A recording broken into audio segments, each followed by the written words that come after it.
everyone, John Brewer here, Saltwater Realtor, picking up our discussion on vacation homes and is it the right kind of an investment for you or not. So let's say you did get this investment home and you do want to generate some income, you want to rent it out for more than the 14 days we spoke about on the first session. So you're going to, basically now you have to claim all your rental income, but then again, you also start to be able to take deductions. The way that works is you have to claim the property, the time that you use the property yourself, and then the time that you were actually using it as a rental.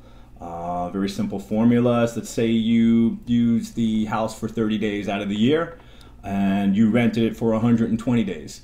Well, then you're going to take the 120 and divide it by the total, which is 120 plus 30 is 150.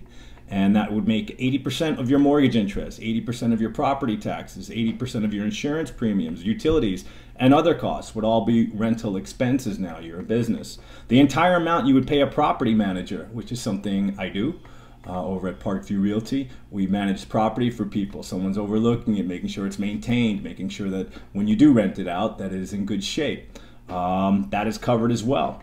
Depreciation deductions, which is something businesses take advantage of.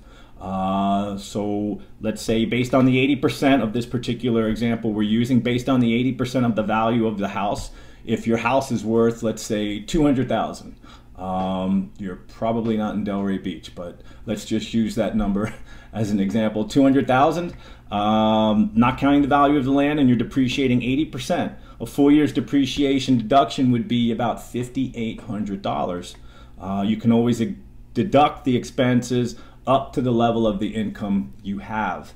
But what if costs exceed what you take in? Let's say it's a loss.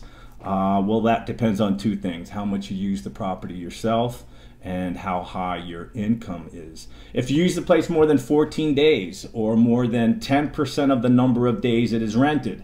So let's go back to that example of 150 days, 120 days rental. So that would be anything more than 12 days.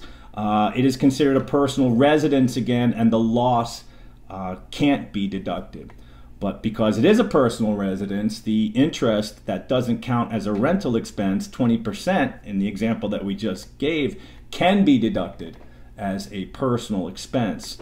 If you limited your personal use to 14 days or 10%, the vacation home is considered a business, and up to $25,000 in losses might be deductible each year. That's why you see a lot of vacation homeowners holding down their leisure use or their leisure use, depending on how you like to say that word, and they spend lots of time maintaining the property. That is because fix-up days do not count as personal use. So if you are using the residence but you are fixing up or maintaining the property, that helps you keep your personal use percentage down. Interesting stuff, I thought. I hope you found this interesting as well. Have a great day today. Be kind to one another and keep being awesome.